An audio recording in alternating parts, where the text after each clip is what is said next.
تو عید کی نماز کس طریقے سے ادا کر سکتے ہیں اور کیا طریقہ ہے، میں وہ آج انشاءاللہ آپ کو بتا دوں گا، جس سے آپ کو بہت زیادہ فائدہ ہوگا۔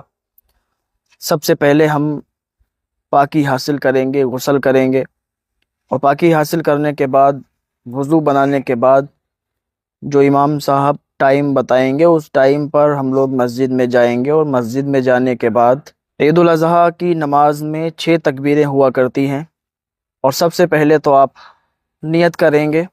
اور نیت کس طریقے سے ہوتی ہے، ایک بات یاد رکھیں، نیت دل کے ارادے کا نام ہوتا ہے۔ اگر آپ دل میں بھی ارادہ کر لیں گے کہ ہم نیت کر رہے ہیں عید الاضحیٰ کی، تو آپ کی نیت ہو جائے گی۔ سب سے پہلے نیت کریں گے، نیت کی میں نے 2 رکعت نماز عید الاضحیٰ ما زائد 6 تکبیروں کے واسطے اللہ تعالیٰ کے پیچھے اس امام کے منہ میرا طرف کعبہ شریف کے اللہ اکبر۔ اس طریقے سے زبان سے بھی آپ نیت کر سکتے ہیں۔ اس کے علاوہ اگر یہ بھی کہنا نہ آئے آپ کو تو اتنا کہہ دیں کہ جو امام صاحب کی نیت ہے وہی ہماری نیت ہے، اور اتنا بھی نہ کہہ پائیں تو آپ دل میں ارادہ کر لیں کہ ہم عید الاضحیٰ کی نماز ادا کر رہے ہیں۔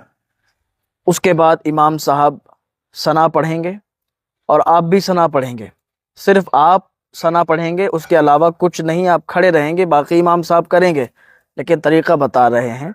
ثنا پڑھنے کے بعد امام صاحب 3 تکبیریں کہیں گے۔ ثنا پڑھ لی، ثنا کے بعد اللہ اکبر کہتے ہوئے ہاتھ چھوڑیں گے 1 مرتبہ، پھر دوسری بار اللہ اکبر کہتے ہوئے پھر ہاتھ چھوڑیں گے، پھر تیسری بار اللہ اکبر کہتے ہوئے ہاتھ باندھ لیں گے۔ یہ آپ کی 3 تکبیریں ہو گئیں۔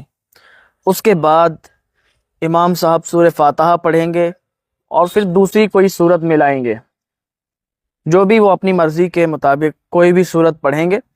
اس کے بعد رکوع کریں گے، سجدہ کریں گے، پھر اس کے بعد دوسری رکعت کے لیے کھڑے ہو جائیں گے۔ اب دوسری رکعت کے لیے جب کھڑے ہوں گے تو اب پہلے تو ثنا تھی، اب ثنا نہیں ہے۔ دوسری رکعت میں سورہ فاتحہ پڑھیں گے، اور سورہ فاتحہ پڑھنے کے بعد کوئی اور سورت ملائیں گے۔ اس کے بعد وہ 3 تکبیریں کہیں گے، جو 3 تکبیریں بھی باقی ہیں۔ عید الاضحیٰ کی نماز ہو، عید الفطر کی ہو، 6 تکبیروں کے ساتھ یہ ہوتی ہے۔ 3 تکبیریں پہلے ہو گئیں، 3 تکبیریں بچی ہیں۔ تو دوسری رکعت میں سورہ فاتحہ کے بعد ایک سورت ملائی، اس کے بعد ابھی رکوع نہیں کریں گے، اللہ اکبر کہتے ہوئے ہاتھ چھوڑیں گے، پہلی تکبیر ہو گئی، پھر اللہ اکبر کہتے ہوئے ہاتھ چھوڑیں گے، دوسری تکبیر ہو گئی، پھر اللہ اکبر کہتے ہوئے ہاتھ چھوڑیں گے، یہ تیسری تکبیر ہو گئی، پھر اللہ اکبر کہیں گے اور رکوع میں چلے جائیں گے۔ اس طریقے سے 6 تکبیریں ہو گئی، اور یہ آپ کی عید الاضحیٰ کی نماز مکمل ہو گئی۔ اسی طریقے سے آپ نماز ادا کریں گے، اور نماز ادا کرنے کے بعد پھر آپ اپنے اپنے گھروں میں چلے جائیں گے۔ اور ایک چیز کا آپ خیال رکھیں، بہت سے لوگ جب عید کی نماز ہو جاتی ہے تو جیسے شکار پہ لوگ بیٹھتے ہیں ویسے بیٹھتے ہیں کہ امام صاحب سے گلے ملیں گے تو ایک دم ٹوٹ پڑتے ہیں۔ تو یہ خیال رکھیں کہ ایک دم نہ ٹوٹیں، پیار اور محبت سے عید ملیں، پیار اور محبت سے مصافحہ کریں، ان لوگوں سے بھی کریں جو اور لوگ مسجد میں ہیں، اور آج کے دن ان لوگوں سے بھی کر لیں جو آپ جن سے بات نہیں کرتے، اور ایک مدت ہو گئی آپ ان سے بولتے نہیں ہیں، ان لوگوں سے بھی آپ پہل کر دیں، تو اللہ کی نظر میں یہ آپ کا عمل بہت زیادہ پسند ہوگا۔ ہو سکتا ہے اس عمل کی وجہ سے اللہ تعالیٰ آپ کو معاف فرما دے، اور اللہ تعالیٰ بندے کو معاف فرما دیتا ہے، بندہ بس اللہ کی بارگاہ میں سچا تائب ہو جائے، ایک توبہ سے اللہ معاف فرمانے والا ہے، بندے کو ایسا معاف کرتا ہے جیسے اس نے کبھی گناہ ہی نہیں کیے ہیں۔ تو یہ عمل ہو گیا آپ کا، عید کی نماز پڑھ لی، اب آپ گھر پہ جائیں، قربانی کریں۔ تو ایک خیال رکھیں، قربانی حضرت ابراہیم علیہ السلام کی سنت ہے، اللہ تعالیٰ کے لیے اپنے جانور کو قربان کر دیں۔ بہت سے لوگ ایک سوال پوچھتے ہیں کہ اگر ہم اپنے نام سے قربانی کروا رہے ہیں تو کیا چھری بھی ہمیں چلانا ضروری ہے؟ تو دیکھیں، اگر آپ اپنے نام سے کروا رہے ہیں یا کسی دوسرے کے نام سے ہو رہی ہے، تو جس کے نام سے ہو رہی ہے ضروری نہیں ہے کہ وہ چھری پکڑے تبھی قربانی ہوگی، بس وہ وہاں پر کھڑا ہو جائے، اور کھڑا بھی نہیں ہو سکتا ہے تب بھی کوئی دقت نہیں ہے۔